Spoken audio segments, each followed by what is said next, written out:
ever thought about who God is? God was never born, and God will never die. God has always been and never changes.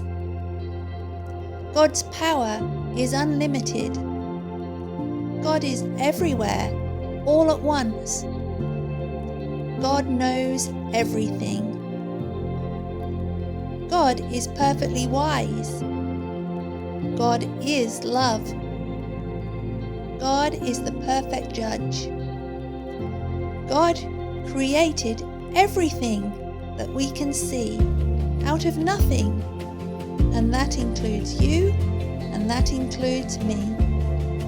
God is the boss, and God tells his people the best ways to live, because God knows best. God's best ways to live are what we call God's law, his rules.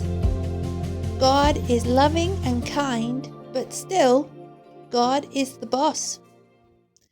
James tells us that God gives the law, and God is our judge.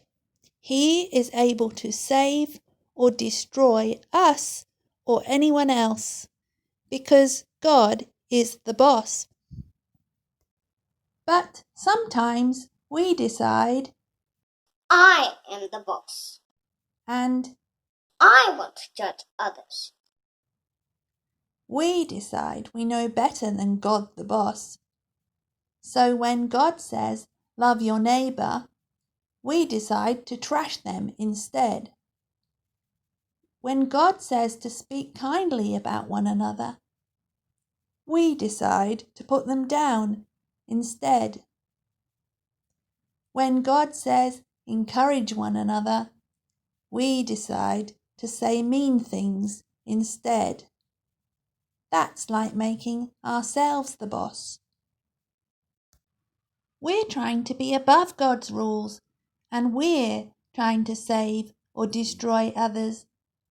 Like we're sitting in a big judge's seat, deciding who's worth something and who's just rubbish. Like we can think we can put God in our pocket. But remember, God is the boss. He has no beginning and no end. He has almighty power. He knows everything, and he's everywhere all at once. He's perfectly wise. God is love, and God is the perfect judge. God created everything, and God made us. So if God the boss, who is perfect love, says to speak to others with love, not to trash them, to speak kindly rather than criticize, to encourage others and not be mean, and his ways are best, let's not think we know better. And let's come near to God, knowing he will come near to us. He's shown us great mercy. He forgives us through his Son. So let's pray that he would help us follow his way of love through his Son Jesus. See you next week, everyone. Bye.